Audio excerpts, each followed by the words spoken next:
चिड़िया बहुत मेहनती और तेज दिमाग की व्यापार करने वाली चिड़िया थी। वो गांव में बहुत से काम को देखने के बाद मोबाइल फोन की दुकान खोलती है। पीलू बहुत वैरायटी के मोबाइल फोन्स को बेचा करती थी। एक दिन हरिया कहता है, बेटी, मेरे पास नया फोन खरीदने के पैसे नहीं है। ये पुराना फोन ही ठीक कर दो। ये मैंने 5 साल पहले खरीदा था। तो पीलू कहती है, लेकिन काका, मैं फोन ठीक नहीं करती हूँ, मैं तो फोन बेचती हूँ। बेटी, मैं फोन ठीक करवाने के लिए कालू की दुकान में गया था, पर वो बहुत बदमाश है, इसीलिए तुम्हारे पास आया हूँ। ठीक है, मैं कोशिश करती हूँ। पीलू हरिया का फोन ठीक कर देती है और सोचती है कि रिपेयरिंग का भी काम शुरू कर दे, इससे और भी कमाई होगी। ये तो अच्छा हुआ, अब मैं फोन बेच भी रही हूँ और ठीक भी कर रही हूँ, अब अच्छी कमाई हो रही है। लेकिन कालू इस बात से बहुत जलता था।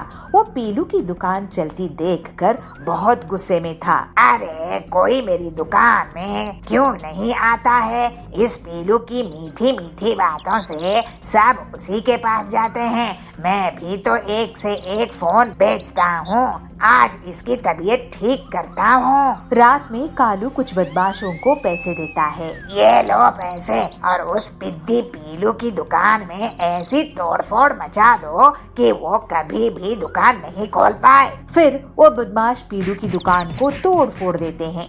अगले दिन पीलू अपनी दुकान पहुंचती है। हे भगवान, ये क्या हो गया? मैं तो बर्बाद हो गई, पूरी दुकान ही उजाड़ दी है। अब मैं कहाँ से पैसे लाऊंगी इस नुकसान को भरपाई के लिए? मैंने बैंक से लोन लिया था, दूसरे व्यापारियों से लोन लिया था, अब मेरा क्या होगा? पीलू को रोता हुआ देखकर हरिया काका उसके पास आता है और कहता है, पीलू बेटी, तुम निराश मत हो, हिम्मत रखो। अगर तुम बिना जानकारी के फोन रिपेयर कर सकती हो तो इस मुसीबत से भी बाहर आ सकती हो। कभी कभी कुछ अच्छा होने के लिए ही बुरा होता है। इतने फोन को ठीक करने के लिए मशीन लगेगी काका, मैं कहाँ से लाऊंगी? मेरे साथ चलो। पीलू को हरिया अपने घर लेकर जाता है। ये देखो बेटी, मैं पहले मैकेनिक था, लेकिन मेरी आंख खराब होने की वजह से मैं काम करना बंद कर दिया।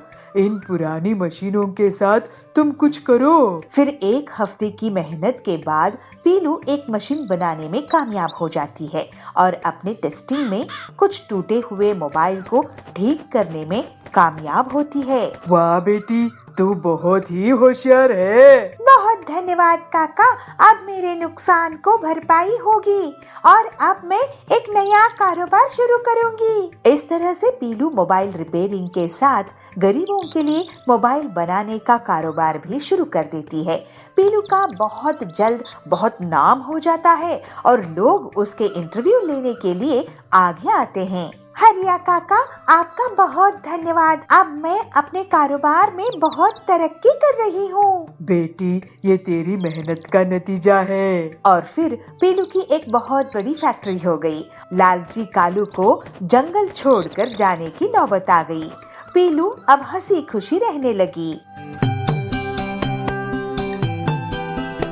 एक पहाड़ी जंगल में पीलू चिड़िया अपनी माँ बबली के साथ रहा करती थी। वे दोनों माँ बेटी अपने बगीचे में फूल उगाती और उन्हें बाजार में बेचा करती थी। उससे जो भी आमदनी होती उससे वो लोग अपने घर का खर्च चलाया करती थी। एक सुबह बबली के घर कड़कनाथ आता है। बबली, ओ बबली।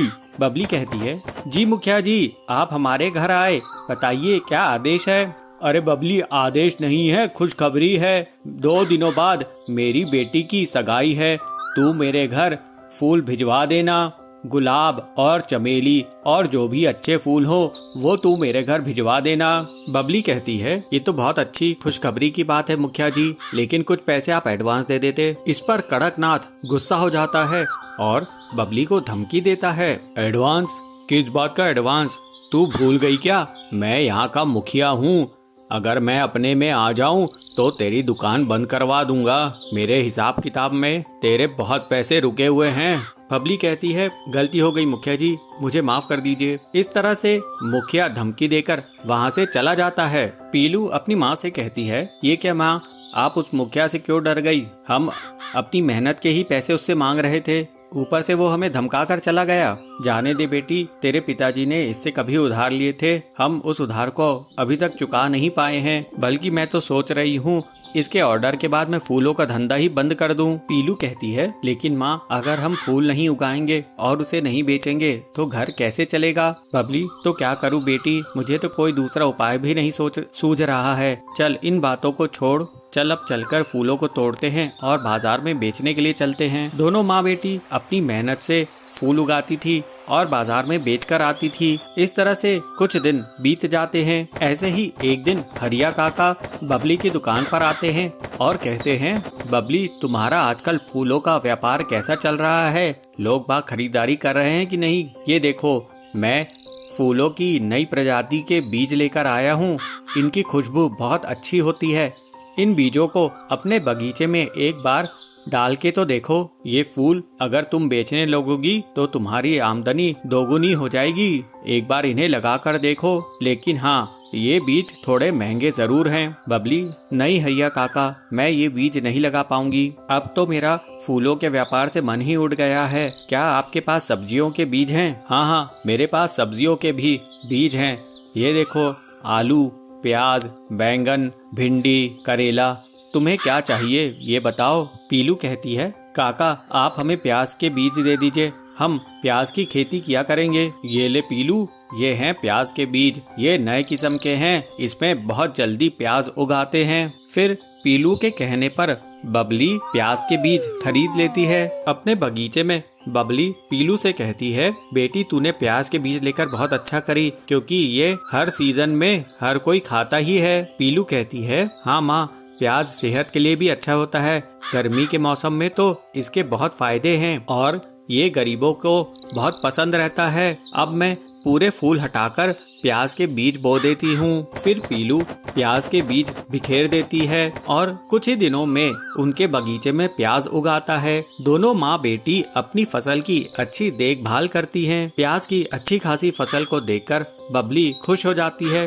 पीलू, जा टोकरी ले आ, इन प्याज को तोड़कर हम अब बाजार में बेचेंगे। फिर वे लोग प्याज को बाजार में बेचने के लिए ले जाते हैं। प्याज ले लो, प्याज, ताजे ताजे प्याज। फिर पक्षी उनके यहाँ से प्याज लेने लगते हैं। थोड़े दिनों बाद एक चिड़ा उनके दुकान पर आता है। अरे बहन, तुमने तो लाजवाब प्याज दिए थे। ऐसे प्याज तो मेरे रेस्टोरेंट में हिट हो गए हैं। अब तो लोग सिर्फ प्याज की ही सब्जी खाते हैं।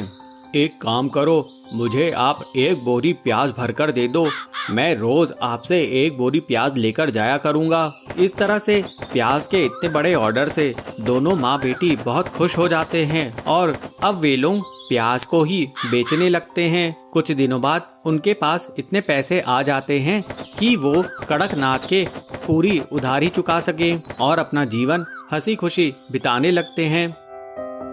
एक जंगल में पिग्गी रहता था। उसको कीमती पत्थर इकट्ठा करना बहुत पसंद था। उसके पास बहुत से कीमती पत्थर थे। उनमें से एक हीरा उसे खास पसंद था। लेकिन एक दिन जब वो घर वापस लौट रहा था तो देखता है कि हीरा उसके घर पर नहीं है। ये देखकर वो बहुत उदास हो जाता है और रोने लगता है। वो शेरा के पास जाता है। शेरा जी, मेरी मदद कीजिए, मेरा हीरा पत्थर चोरी हो गया है। शेरा सारे जानवरों को बुलाता है। पिग्गी का हीरा पत्थर चोरी हो गया है। ये बहुत गंभीर विषय है, चोर को पकड़ना होगा। रिंकू खरगोश, तुम बहुत होशियार हो, तुम चोर का पता लगाओ। जी, मैं पता करूँगा।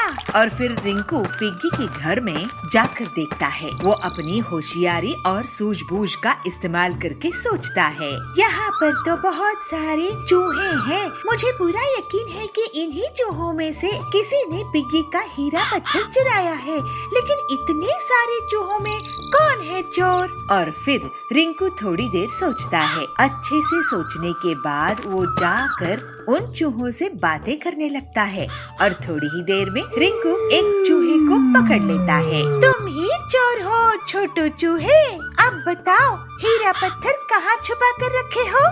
छोटू चूहा उसको हीरा पत्थर दे देता है। मुझे माफ कर दो, मैं आपसे चोरी नहीं करूँगा। मैं तुम्हें माफ नहीं कर सकता क्योंकि तुमने मेरा हीरा नहीं चुराया है। तुम्हें शेरा जी और पिग्गी ही सजा या माफी दे सकते हैं। और फिर रिंकू छोटू को लेकर शेरा के पास जाता है। शेरा छोटू को जेल भेज देता है और अपना हीरा पत्थर वापस पाकर पिग्गी खुश होता है। लेकिन तुमने इतने चूहों में छोटू को कैसे पकड़ा रिंकू? मैं सभी चूहों से बात करने लगा और वो सभी बोले कि छोटू चूहा कुछ दिनों से बहुत घमंडी हो गया है और किसी से सीधे मुंह बात नहीं कर रहा है। सबके सामने इतनी अकड़ के साथ ऐसे रहता है जैसे वो उनका राजा हो। जब किसी नासमझ के पास अचानक से दौलत आ जाता है तो वो ऐसा ही घमंडी हो जाता है। रिंकू की सूझबूझ और समझदारी सुनकर शेरा बहुत खुश हो जाता है। एक जंगल में पीलू चिड़िया अपने पिता टिल्लू और अपनी माँ बबली के साथ रहा करती थी। टिल्लू खेती करके अपने परिवार का भरण पोषण करता था। मुखिया रहा करता था जो पक्षियों की जमीन को जबरदस्ती हड़प लिया करता था और जो भी पक्षी उसका विरोध करते वो उसे मरवा देता था। एक दिन टिल्लू अपने खेत में काम कर रहा था, तभी मुखिया टिल्लू के खेत पर पहुंचता है। मुखिया के साथ उसके कुछ गुंडे भी रहते हैं। अरे टिल्लू, ये खेत तू मेरे नाम कर दे, उसके बदले में मैं तेरा पूरा कर्ज माफ कर दूंगा। टिल्लू कहता है, कैसा कर्ज मुखिया जी, मैंने तो आज तक आपसे कोई कर्ज लिया ही नहीं। इस पर मुखिया उसे धमकाते हुए कहता है, अच्छा तूने मुझसे कर्ज नहीं लिया, ये देख कागजात, इस कागजात में तूने मुझसे पूरे 2 लाख रुपए उधार लिए हैं और इसमें तेरा अंगूठे का निशान भी है और अब तो ब्याज मिलाकर ये पूरे 4 लाख रुपए हो गए हैं। टिल्लू ये सब देखकर बहुत डर जाता है।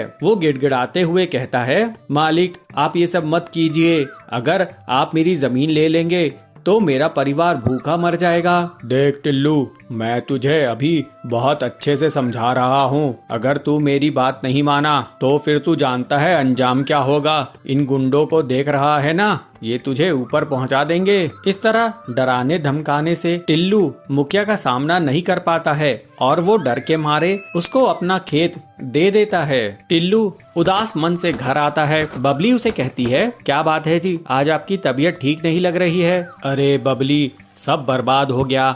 आज मुखिया खेत पर आए थे, उन्होंने फर्जी कागजात बनाए कि मैंने उनसे कर्ज लिया था, जबकि मैंने उनसे कोई भी कर्ज नहीं लिया था। अब डरा धमकाकर उन्होंने मेरी जमीन हड़प ली है। पीलू अपने पिता से कहती है, पिताजी आप मेरे साथ मुखिया के घर चलिए, मैं उससे अपना खेत वापस लेके ही आऊंगी। फिर टिल्लू पीलू के साथ मुखिया के घर चला जाता है। पीलू गुस्से में मुखिया से कहती है, बदमाश मुखिया जी, आपकी हिम्मत कैसे हुई मेरे पिताजी से खेत हड़पने की, अब उसे तुरंत वापस कीजिए। मुखिया कहता है, टिल्लू तेरी बेटी तो बहुत सुंदर दिखती है, गुस्से में तो ये और भी अच्छी लगती है। एक काम कर, तू मेरी इससे शादी करा दे, फिर तुझे तेरा खेत वापस मिल जाएगा। टिल्लू अपनी बेटी से कहता है, देखा बेटी, ये कितना बदतमीज है, ये बदमाश है, इसके मुंह मत लग, चल मैं किसी और के खेत में काम करके अपना घर संभाल लूंगा। इस तरह कुछ दिन बीत जाते हैं। फिर टिल्लू हरिया तोता के खेत में काम करने लगता है। एक दिन पीलू अपने पिता के लिए भोजन ले जा रही थी, तभी उसे किसी के करहाने की आवाज आती है। पीलू उस आवाज की तरफ जाती है तो झाड़ियों के बीच में उसे एक पक्षी दिखाई पड़ता है। वो बहुत घायल था और वो करहाते हुए पानी मांग रहा था। पीलू कहती है, ये लीजिए पानी पीजिए। पीलू चिड़िया तुरंत ही उस घायल पक्षी को पानी पिलाती है। फिर वो पक्षी पीलू से कहता है, बेटा तुम्हारा बहुत बहुत शुक्रिया, एक जंगली जानवर ने मुझ पर हमला कर दिया था, मैं बुरी कदर घायल हो गया था, यहीं पास में ही मेरा घर है, तू मुझे मेरे घर तक पहुंचा दे। फिर पीलू उस घायल पक्षी को उसके घर तक पहुंचा देती है। घर पहुंचने के बाद वो पक्षी पीलू को एक बड़ी सी पोटली लाकर देता है। बेटा तूने मेरी जान बचाई है, ये ले, इसमें तेरे लिए इनाम है। बेटी ये कोई साधारण इनाम नहीं है, ये तरबूज के जादुई बीज हैं इन्हें तू अपने आंगन में बिखेर देना, फिर देखना चमत्कार। फिर पीलू घर आकर उन चमत्कारी बीजों को अपने आंगन में बो देती है। टिल्लू उसे देखकर कहता है, अरे पीलू, ये तू क्या कर रही है? पीलू कहती है, पिताजी, ये तरबूज के जादुई बीज हैं। मैंने एक पक्षी की मदद की, मैंने उसे घर छोड़ा, तो उसने मुझे ये तरबूज के जादुई बीज दिए, जिसे मैं अब अपने आंगन में बो रही हूँ। कुछ ही दिनों में पीलू के आंगन में तरबूज उग आते हैं। वे बहुत ही बड़े रहते हैं। बड़े बड़े तरबूजों को देखकर पूरा परिवार बहुत खुश होता है और उन्हें टिल्लू बाजार में बेचने लगता है। तरबूज बेचने से टिल्लू की बहुत अच्छी कमाई होती है। इसके बाद से टिल्लू और उसका परिवार खुशी खुशी रहने लगते हैं। जयपुर के जंगल में पीलू और बबलू दो पति पत्नी रहते थे। वो लोग कुछ मुर्गियों को पाले थे। पीलू उन मुर्गियों को दाना डाला करती थी। पीलू एक मुर्गे का बहुत खास ख्याल रखती थी। उसे काजू, बादाम, पिस्ता, किशमिश खिलाती थी। पीलू, तुम इस मुर्गे को इतना क्यों खिलाती रहती हो? तुम इसकी आदत बिगाड़ रही हो। इतनी खास ख्याल रखोगी तो ये बिगड़ जाएगा और घमंडी हो जाएगा। अरे नहीं, आप चिंता मत करो, ऐसा कुछ नहीं होगा। अगर ये बिगड़ गया तो मैं इसे सुधार दूंगी। लेकिन वो मुर्गा बहुत शरारती था। उसे अपने पर घमंड था और वो दूसरी मुर्गियों को चिढ़ाता था। ऐसे ही एक दिन पीलू मुर्गियों को लेकर नदी के किनारे गई और एक पेड़ के नीचे सो गई। तब वो घमंडी मुर्गा टहलते हुए एक साधु के पास पहुंचता है और उनसे वरदान मांगा। साधु मुर्गे की भाषा समझते थे। साधु महात्मा जी, प्रणाम। आप अभी अभी तपस्या से उठे हैं, क्या मैं आपसे वरदान मांग सकता हूँ? तुम तो बड़े चालाक लगते हो, लेकिन क्योंकि मैं अभी अभी तपस्या से उठा हूँ तो तुम्हें वरदान देना ही होगा। बोलो क्या चाहते हो? मैं चाहता हूँ कि मैं लोगों की मन की बात जान सकूं। अरे लेकिन ऐसा प्रकृति के नियमों के साथ खिलवाड़ होगा। मैं नहीं जानता। साधु जी, आप तो मुझे यही वरदान दे दो। ठीक है, ठीक है। फिर साधु उस पर जल छिड़क देता है। थोड़ी देर बाद पीलू नींद से जागती है और सब मुर्गियों के साथ वापस घर चली आती है। पीलू घर में फिर से उस मुर्गे को दाना डाल रही थी और सोचती रहती है, मैं इस मुर्गे से बहुत पैसे कमाऊंगी। इसके साथ जो भी मुर्गी अंडे देती है वो काफी ज्यादा दाम में मैं बेचती हूँ, जिससे मुझे बहुत फायदा होता है। ये सब सुनकर मुर्गा और भी घमंडी हो जाता है। ऐसे ही एक दिन कालू चोर पीलू के घर की तरफ देख रहा था और सोच रहा था, ये बबलू और पीलू आजकल बहुत पैसे कमाते हैं। आज रात को इनके घर में डाका डालूंगा और सारी मुर्गियों समेत इनकी तिजोरी खाली कर दूंगा। तो तभी घमंडी मुर्गा बोलता है, अच्छा, तो ये मेरे मालिक के घर में चोरी डकैती के बारे में सोच रहा है और उसमें भी मुझे चुराना चाहता है। अभी मजा चखाता हूँ इसको। और फिर वो कालू पर हमला कर देता है, जिससे कालू बहुत बुरी तरह से घायल हो जाता है। फिर कुछ देर बाद कालू अपने दोस्तों के साथ पीलू के घर आता है और उसे धमकाता है, तुम अपने मुर्गे को संभाल कर रखो, नहीं तो मैं इसकी बिरयानी बनाकर खा जाऊंगा। इसने मुझ पर हमला किया था। कालू, तुम्हारी इतनी हिम्मत कि तुम मेरे घर में घुसकर मुझे ही धमकी दे रहे हो? मैं तुम्हें और पीट दूंगी, भाग जाओ यहाँ से। फिर कालू और उसके दोस्त डर के कारण वहाँ से भाग गए। एक दिन पीलू की सास सुंदरी उसके घर पहुँची। बहू, क्या कर रही है? आजकल इन मुर्गियों को पाल रही है क्या? अरे जरा मेरा भी ख्याल रखा करो। चलो आज मुझे तुम बिरयानी खिलाओ। हाँ सासू माँ, आप मुझे बताइए कि मैं किस मुर्गी की बिरयानी आपको बनाऊं? सुंदरी सोच में पड़ जाती है। वो एक के बाद एक मुर्गियों को देखती है और आखिर में उस मुर्गे के पास उसकी नजर जाती है और वो सोचती है, ये मुर्गा तगड़ा लग रहा है, इसकी ही बिरयानी खा जाती हूँ। जैसे ही सुंदरी मुर्गे की बिरयानी के बारे में सोचती है, मुर्गा गुस्से में आ जाता है। ये मुझे खाएगी, अभी बताता हूँ। और फिर वो सुंदरी पर हमला कर देता है। ये देखकर पीलू भी गुस्से में आ जाती है और वो मुर्गे से लड़ पड़ती है। लेकिन इसके बाद मुर्गा सास और बहू पर हमला कर देता है। पीलू और सुंदरी घर से भागने लगती है। मुर्गा उनका पीछा करता है। कुछ दूर पर ही साधु वहाँ मिलते हैं। वो देखते हैं कि वो घमंडी मुर्गा 2 औरतों के पीछे है, तो वो उसे रोक देते हैं। देखा पीलू चिड़िया, तुमने लालच में इस मुर्गे का खास ख्याल रखी और दूसरी मुर्गियों को कम समझती थी। इस भेदभाव के कारण ये मुर्गा घमंडी और बदमाश हो गया। सबको एक जैसा समझना चाहिए। जी साधु महात्मा, आप ठीक कह रहे हैं, मुझसे गलती हो गई। इस तरह से पीलू अपनी गलती मानती है और आगे से सभी मुर्गियों को एक जैसा दाना पानी देने लगती है।